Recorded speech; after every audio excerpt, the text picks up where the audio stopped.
미라클 시리즈 함께 나누고 있죠. 미라클 메이커이신 기적의 주인이신 예수님 이야기를 함께 살피며 달려오고 있습니다.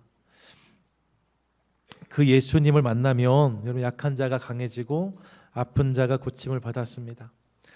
다음 주일엔 나사로 이야기할 거고 그 다음 주일에는 예수님 탄생에 대한 말씀들 나눠가려고 하는데 여러분 정말로 예수님을 만남으로 죽은 자가 살아나기도 하고 하나님이 이 땅에 오신 놀라운 기적도 경험할 수 있었습니다.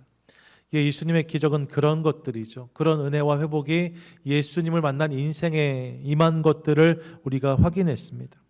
예수님의 기적은 회복시키는 기적이고 온전케 하는 기적이었어요.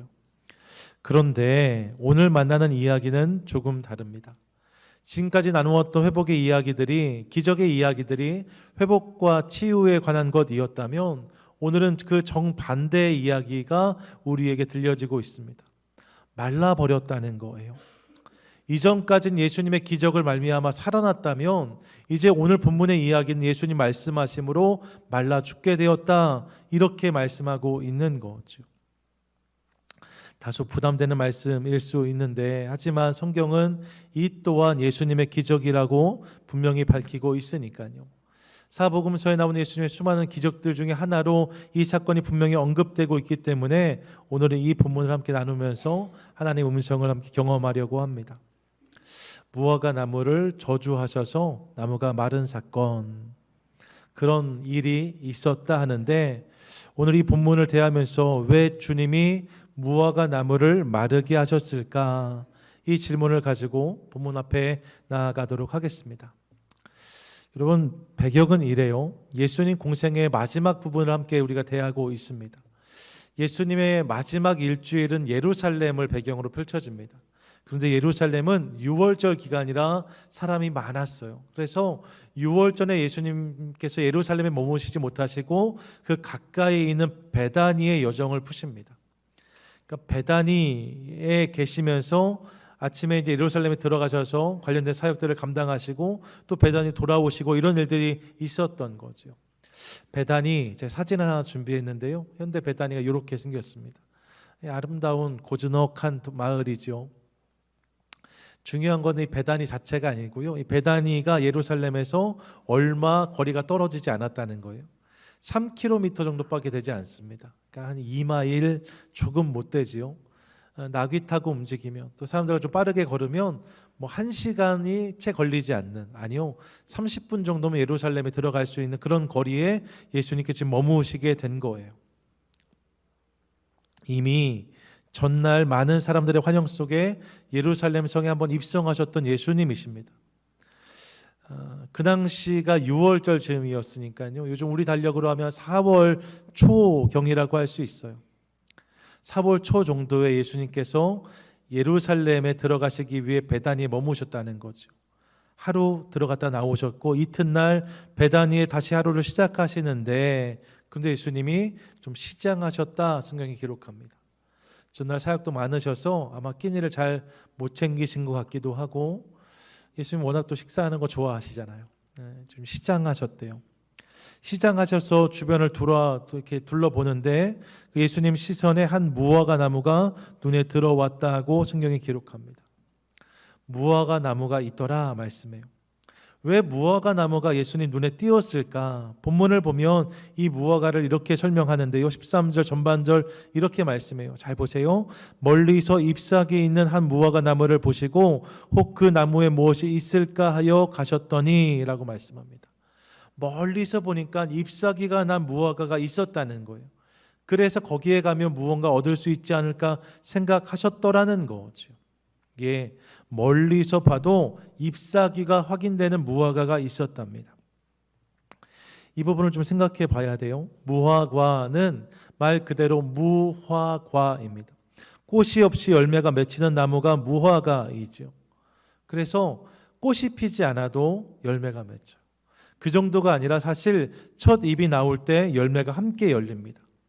그러니까 잎이 있으면 열매가 있을 거다 생각하신 거죠. 그래서 무화과에 가까이 가셨다는 거예요. 그런데 이 13절 하반절에 보시면 뭐라고 기록하냐면 본격적인 무화과의 때가 아니었다라고 말씀해요. 무화과의 때가 아니었다 하는 거죠. 잎이 나서 무화과 있을 것 같다 해서 갔는데 무화과가 없었고, 성경이 이 부분을 기록하면서 이는 무화과의 때가 아니다 이렇게 기록하고 있는 거예요. 이게 무슨 말씀인지 잘 모르겠습니다. 무화과가 있을 것 같았는데 없었고 무화과의 때가 아니었다 이렇게 기록하는 거죠. 예수님이 이것을 모르셨을까? 무화과의 때가 아니라는 걸 모르셔서 무화과에 가신 건가? 그렇진 않아요. 본문을 조금 더 자세히 이해할 필요가 있는데요, 뒤에 나올 때 무화과의 때라고 언급될 때 무화과는 테헤나라고 불리는 무화과를 의미합니다.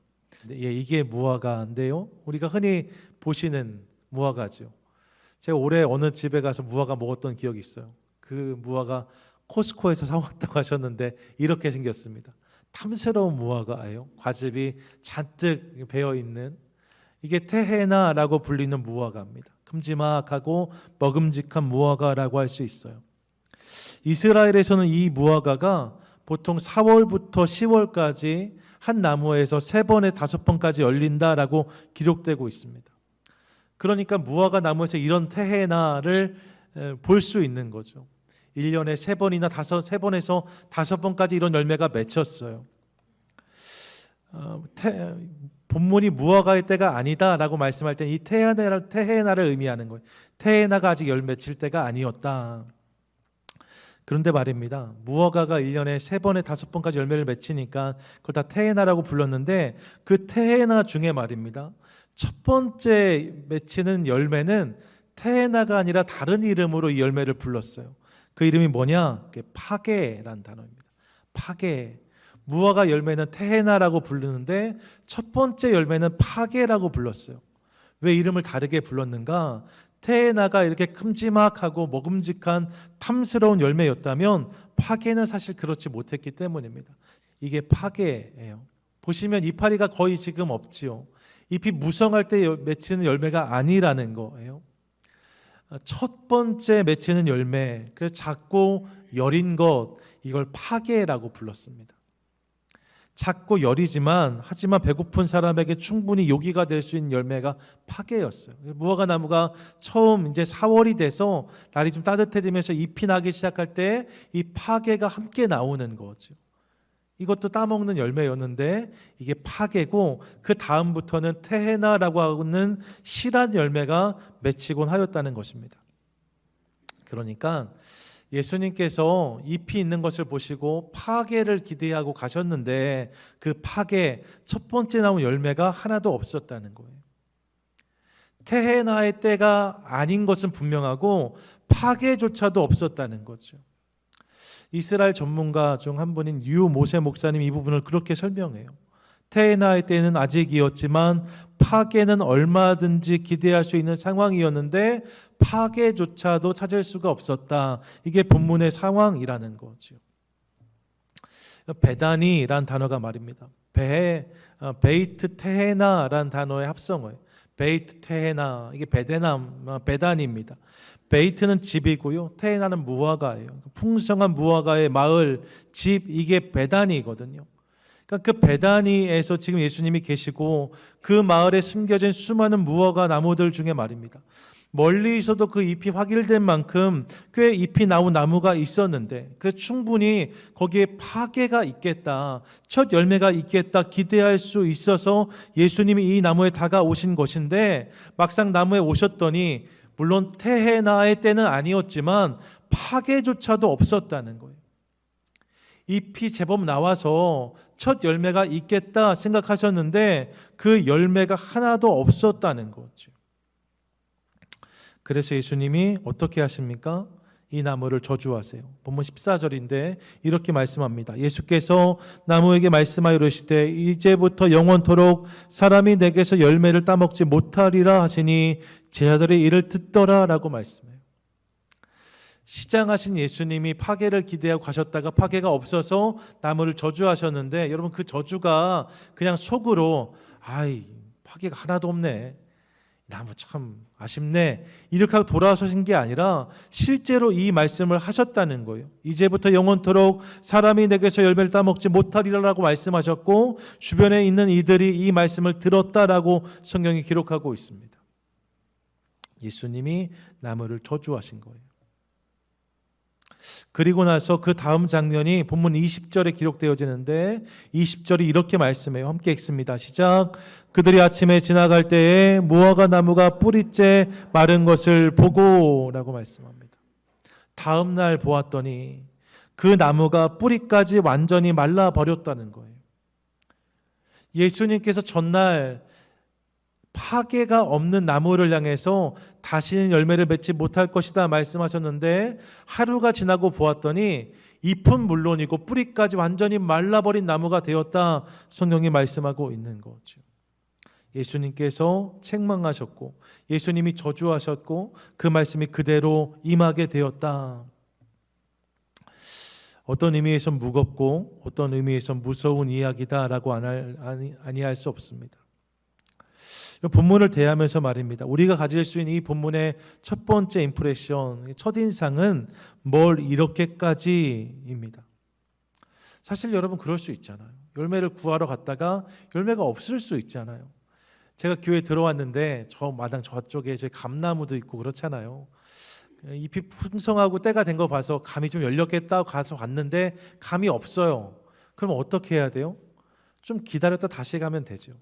제가 그 나무를 향해서 막 화를 내면서 망할 놈의 나무 다 죽어라 이렇게 하면 여러분이 저를 뭐라고 하시겠어요? 그런데 예수님이 지금 그렇게 하셨다는 거예요. 그러니까 이게 좀 이상한 거죠. 예수님의 공생애 가운데 예수님을 괴롭혔던 사람들이 얼마나 많이 있습니까?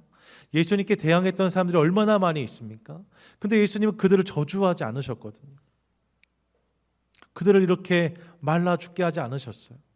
그런데 무화과 나무에게 이렇게 하셨으니 이게 좀 이상한 거죠. 우리가 알고 있던 예수님, 그분이 어디 가신 건 아닌가 이런 생각해보게 됩니다. 실제로 아프리카의 성자로 알려져 있는 알버트 슈바이처 박사 말입니다. 이분이 실은 신학자이기도 하거든요. 이 신학자로서 그가 어떤 연구를 했냐면 역사적 예수 연구라는 연구를 진행했어요. 아주 유명한 이야기입니다. 그래서 성경에 나오는 이야기들 중에 실제적으로 역사로 증명될 수 있는 예수의 모습이 어떤 것인가, 그냥 일반 사람들의 관점에서 믿음을 배제하고 일반인이 보았을 때 인정할 수 있는 예수의 모습이 어떤 것인지를 연구하는 일을 진행했다는 거죠. 근데 그 슈바이처 박사에게도 오늘 본문의 장면이 이해가 되지 않았어요. 이게 어떻게 이럴 수가 있나? 그래서 그가 한 설명이 무엇이었냐면 이 주간의 끝자락에서 예수님이 십자가에 달리시게 되거든요. 그렇게 죽으시는 사건이 등장해요. 예수님이 이미 이 사실을 아셨다는 거죠. 그래서 이제 곧 닥치게 될 십자가 사건에 대한 스트레스가 너무 심하셨기 때문에 예수님이 그 스트레스로 말미암아 짜증을 내신 것이다 라고 본문을 설명해요. 예수님의 짜증의 결과물이 이 무화과 사건이었다라고 말한다는 거죠. 얼마나 이해가 어려웠으면 이렇게까지 설명할까 싶습니다. 하지만 여러분 이 말에 동의할 수 없어요. 오늘 본문은 예수님의 짜증의 결과물이 아닙니다. 그럴 수 없어요. 왜요? 우리 예수님은 완전한 분이시거든요. 좀 배고프다고, 전 배고프면 가끔씩 신경질을 내거든요. 그래서 제가 좀 집에서 좀 그러면 저 집사람이 밥 안 먹었어? 라고 저한테 물어봐요. 그럴 수 있어요. 근데 예수님 그런 분 아니세요. 예수님 배가 좀 고프다고 해서 화내는 분이 아니시거든요. 그러면 왜 이렇게 하셨을까? 본문을 보다 큰 그림에서 보면 그 의도를 우리가 확인할 수 있습니다. 자, 오늘 본문을 다시 한번 가보세요. 12절부터 14절까지 함께 읽었는데 이 내용이 무화과를 저주하신 모습이 등장하는 본문입니다. 마가복음 11장 12, 13, 14절이 그 내용을 소개하고 있어요. 그런데 무화과가 언제 마릅니까? 20절에서 말라요. 20절에 갔을 때 이 무화과가 말랐다는 내용이 등장하고 있습니다. 그러면 15절부터 19절까지는 다른 내용이 등장한다는 것을 확인할 수 있죠. 어떤 내용이 등장하는가? 성전에 대한 내용이 등장하고 있습니다. 본문 15절부터 17절까지가 이렇게 기록하는데요. 같이 한번 읽겠습니다. 시작. 그들이 예루살렘에 들어가니라. 예수께서 성전에 들어가사 성전 안에서 매매하는 자들을 내쫓으시며 돈 바꾸는 자들의 상과 비둘기 파는 자들의 의자를 둘러 엎으시며 아무나 물건을 가지고 성전 안으로 지나다님을 허락하지 아니하시고 이에 가르쳐 이르시되 기록된 바 내 집은 만민이 기도하는 집이라 칭함을 받으리라 하지 아니하였느냐. 너희는 강도의 수구를 만들었도다 하시매. 아멘. 예, 이렇게 말씀해요. 무화과를 저주하신 예수님이 이후에 어떤 일을 하셨는가? 예루살렘에 들어가셔서 성전을 찾으셨다는 거예요. 그리고 그 성전에서 있었던 일이 기록되고 있습니다. 그러면 이 성전을 좀 주목해 볼 필요가 있죠. 여러분, 우리가 이미 아는 것처럼 예루살렘 성전은요, 늘 한결같은 모습으로 서 있는 것이 아니었습니다. 회파되고 재건되기를 몇 번 반복했어요. 첫 번째 성전 누가 세웠습니까? 솔로몬이 지었습니다. 다윗이 재료를 준비했고 솔로몬이 이 성전을 지어 올렸습니다. 이게 솔로몬 성전이라고 불리는 성전이죠. 첫 번째 성전입니다. 근데 이 성전이 무너져요. 바벨론이 침공해 왔을 때 이 성전이 회파됩니다. 그리고 나서 바벨론 포로기가 끝난 다음에 이스라엘 백성들이 바벨론에서 예루살렘으로 돌아오는데 그때 처음 돌아왔던 그룹의 리더였던 스룹바벨이 예루살렘에 돌아와서 성전 재건을 시작합니다. 이 성전은 솔로몬이 지었던 성전에 비하면 볼품이 없는 것이었어요. 왜냐하면 솔로몬의 성전은 다윗이 재료를 다 준비해줘서 아주 웅장하고 아름답게 지어 올린 것이었지만 스룹바벨은 그렇지 못했거든요. 그는 이제 포로로 잡혔다 돌아온 사람들과 함께 성전을 지어 올려야 되는 거예요. 재료를 보시면 학개서 같은 데 보면 무너진 성벽의 돌들과 산에 있는 나무, 백향목이 아니라 그냥 이스라엘 주변에 있는 잡목들을 주워다가 성전을 지었다 기록합니다. 그러니까 볼품없는 성전이었을 거예요. 하지만 성전이 중요했기 때문에 그렇게 스룹바벨 성전을 지어 올린 거죠. 이게 두 번째 성전입니다. 근데 이후에 이 땅을 다시 헬라인들이 통치해요. 그러면서 헬라인들이 이 성전 안에서 막 돼지도 키우고 여러 가지 만행을 저지르죠. 또 성전이 더럽혀지기 시작합니다. 이것이 마뜩지 않았던 한 사람 마카비가 일어나서 그들을 다 몰아내고 성전을 보수하죠. 이게 조금만 지나면 유대인들이 지키는 하누카 수전절입니다. 성전이 그렇게 한번 보수되어져요. 그런데 그 일 다음에 말입니다. 헤롯이 이 지역의 왕이 되는데 그 헤롯이 성전을 재건합니다. 이게 세 번째 세워진 성전으로 헤롯 성전이라 불리는 성전이에요. 여러분, 몇 차례 성전이 무너지고 다시 세워지고 수리되기를 반복하였는데 그 중에서 말입니다. 가장 화려하고 가장 웅장한 성전이 어떤 성전이었을까 물으신다면 헤롯 성전이었을 것이다라고 많은 학자들은 이야기합니다. 왜냐하면요, 헤롯은 뛰어난 건축가였어요. 지금도 이스라엘에 가보시면 헤롯이 지어 올린 여름 궁전과 겨울 궁전이 있는데 아주 근사한 건축물들입니다. 헤롯이 뛰어난 건축가였어요. 그런데 이 헤롯이 출생의 비밀이 있었거든요. 에돔 사람이었습니다. 유대인들은 에돔 사람 별로 안 좋아하잖아요. 그러니까 에돔 사람으로서 유대인들의 왕이 돼야 되니까 환심을 사야 됐고, 그 환심을 사기 위해 했던 가장 중요한 사업이 무엇이었는가? 예루살렘 성전을 재건하는 것이었어요. 그러니까 뛰어난 건축가이자 왕이었던 헤롯이 이 성전을 작심하고 지어 올린 거니까요, 이 성전은 꽤 웅장하고 꽤 화려했습니다. 제가 사진 하나 준비했는데 솔로몬 성전을 보시면 솔로몬 성전이 지금 남아있지 않아요. 그래서 아마 한 이 정도였을 것이다라고 성경의 내용을 근거로 해서 그림을 그려냈는데 이게 솔로몬 성전이에요. 근데 헤롯의 성전은 이 다음 사진인데 이랬을 것이다라고 이제 사람들이 그려냅니다. 지금도 무너져 있죠. 앞선 사진도 꽤 근사하지만 뒤의 사진은 훨씬 웅장합니다. 헤롯이 로마의 지원도 받고 또 유대 지역의 자원도 일으켜서 사력을 다해 지어 올린 성전이었기 때문에 그래요. 오늘 예수님이 서 계신 성전이 바로 이런 성전인 거죠. 이스라엘의 역사 속에 가장 화려하게 재건되었던 성전 앞에 예수님이 서 계신 거예요. 사람도 많았답니다. 당연하지요. 6월절 즈음이었거든요. 예루살렘 전역에서 올라온 사람들로 말미암아 예루살렘과 그 성전이 인산인해를 이루고 있었습니다.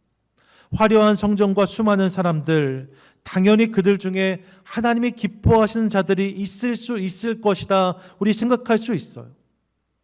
수많은 사람들과 화려한 성전 속에 하나님이 주목하시는 사람이 있지 않을까?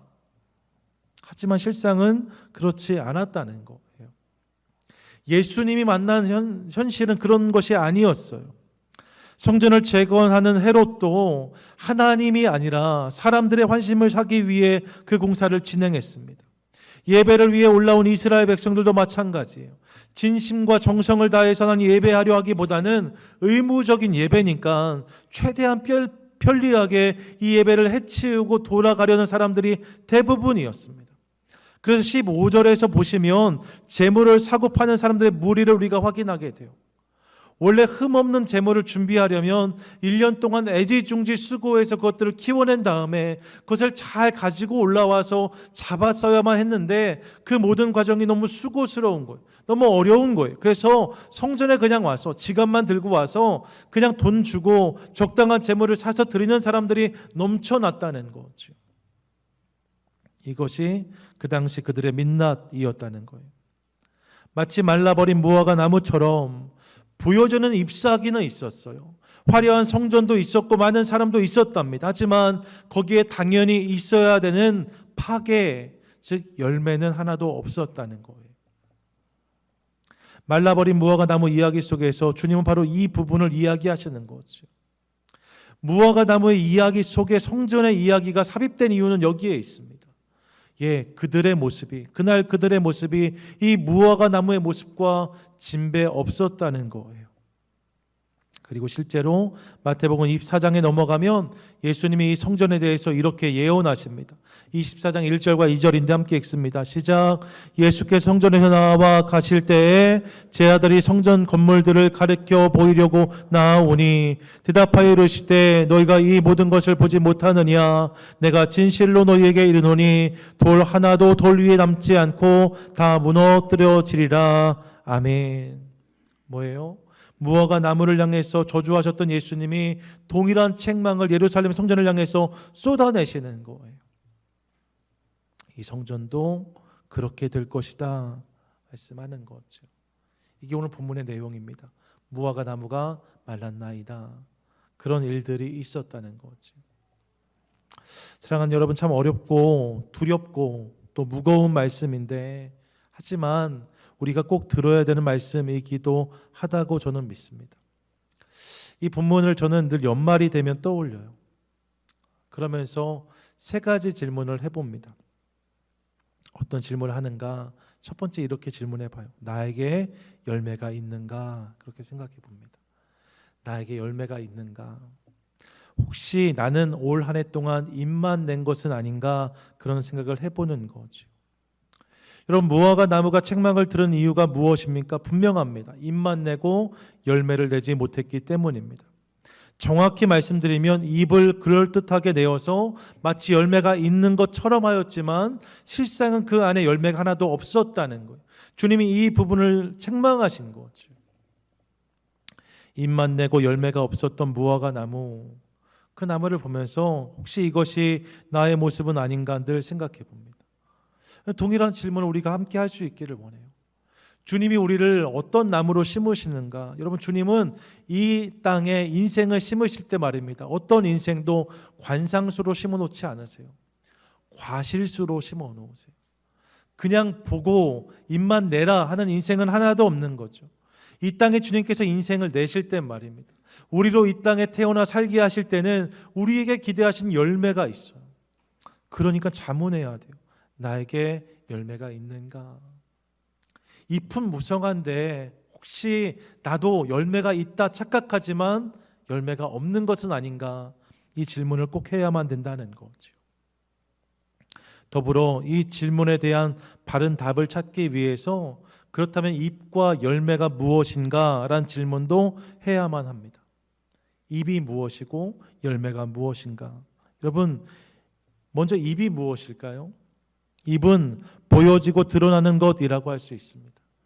거칠에 껍데기 다 이런 데에 속한 것이라고 할 수 있어요. 헤롯이 지어 올렸던 화려한 예루살렘 성전처럼 뭔가 그럴듯하게 포장되어 있는 것, 겉으로 보여지는 것, 그것이 잎이라고 할 수 있습니다. 오늘 우리에게도 이런 잎들이 있을 수 있어요. 내가 교회를 몇 년 다녔고, 신앙생활을 몇 년 했고, 예수를 얼마나 믿었고, 내가 어떤 훈련을 받았고, 이런 것들 말입니다. 겉으로 보여지는 모든 것 다 잎이라고 할 수 있습니다. 여러분 오해하지 마세요. 잎이 필요 없다라고 말씀드리는 게 아니에요. 잎은 아무것도 아니다라고 말씀드리는 게 아닙니다. 이런 게 필요해요. 신앙의 연륜과 경험도 중요합니다. 그것이 하나님이 일하시는 중요한 통로가 되지요. 훈련을 받고 직분을 받고 자리를 맡는 것도 중요합니다. 그런 것들이 선한 섬김과 헌신의 계기가 되는 것을 봐요. 잎도 필요해요. 잎이 있어야 열매가 맺히잖아요. 잎도 중요합니다. 그런데 여러분, 그렇다고 그 잎에 만족해서는 안 된다는 거예요. 왜요? 잎의 존재 이유는 열매이기 때문입니다. 잎이 많은 건 중요해요. 잎을 통해서 열매가 맺혀지니까요. 하지만 여러분, 그렇다고 해서 잎이 열매를 대신할 수 없어요. 잎이 많다는 것이 열매가 많다는 것을 의미하는 것은 아니라는 거죠.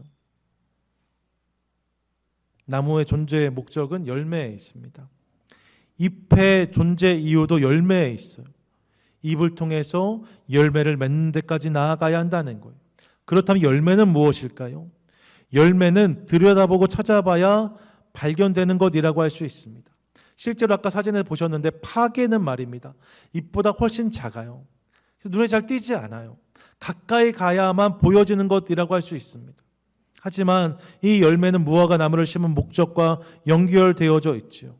무화과 나무의 존재 이유라고 할 수 있습니다. 주인이 이 나무를 심을 때 목적했던 것, 기대했던 것, 그게 열매인 거예요. 그렇다면 주님이 우리에게 찾으시는 열매는 어떤 것일까? 신약 성경 전체를 보시면 열매란 단어가 한 70여 번 나와요. 그렇게 많이 열매란 단어가 등장하는데 대부분 이 열매란 단어는 우리의 행실, 우리의 삶과 연관이 되어져 있습니다. 마태복음 7장 20절 같이 읽겠습니다. 시작. 이러므로 그들의 열매로 그들을 알리라. 아멘. 뭐라고요? 그들의 열매로 그들을 알게 된다는 거예요.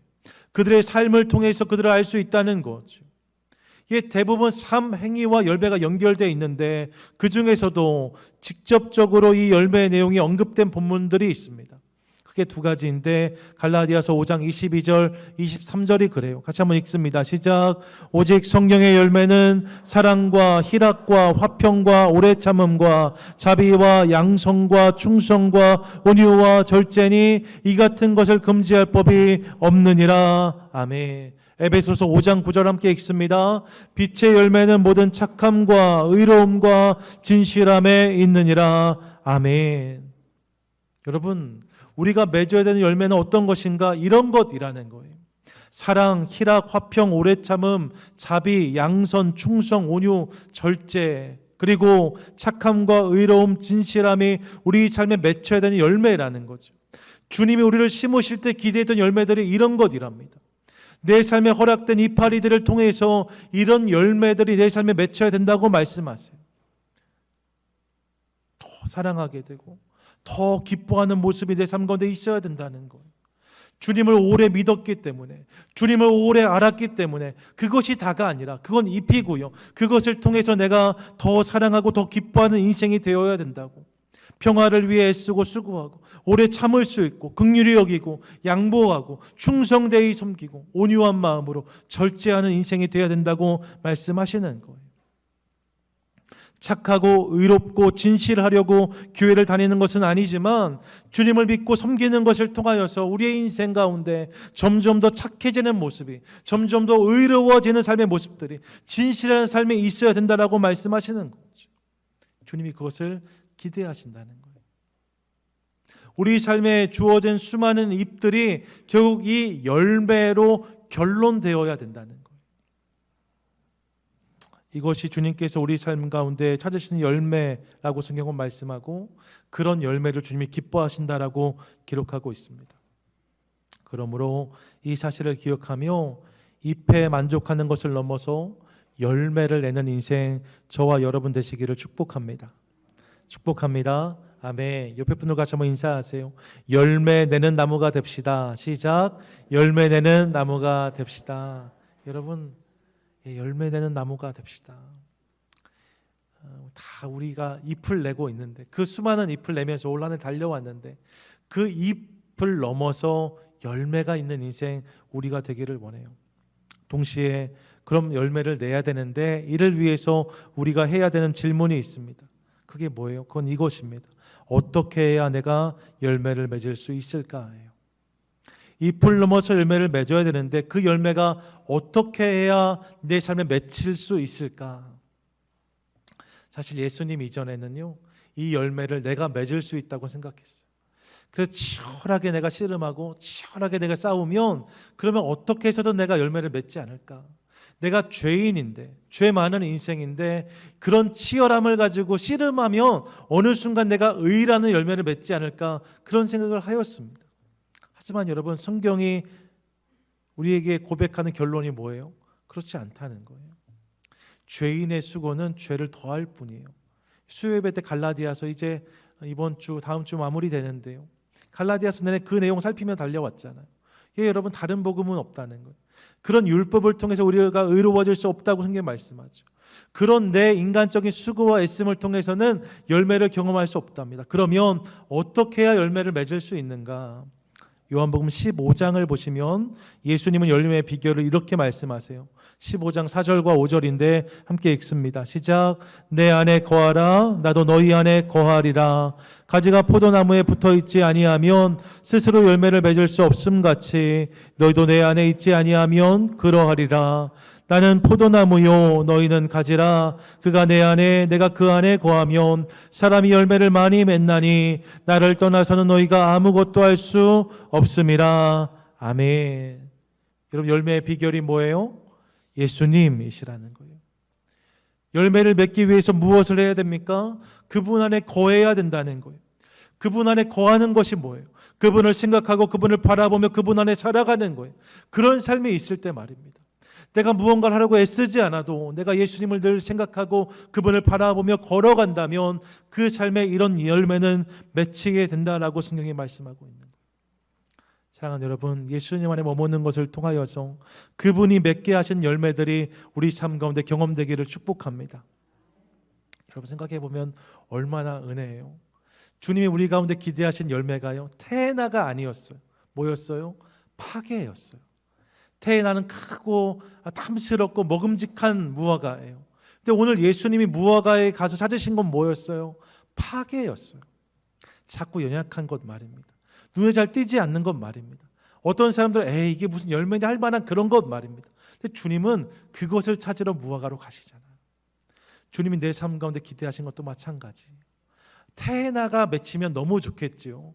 큰 열매들이 맺히면 너무 좋겠죠. 하지만 그렇지 못할 수 있어요. 하지만 주님 안에 머무는 것을 통해서 내 삶 가운데 파괴 말입니다.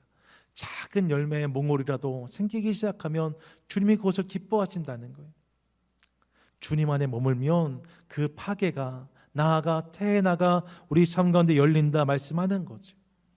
이 사실을 기억하며 주님 안에 머무는 것을 통하여서 그분이 허락하신 열매를 경험하는 저와 여러분 우리 모두가 되시기를 축복합니다. 아멘.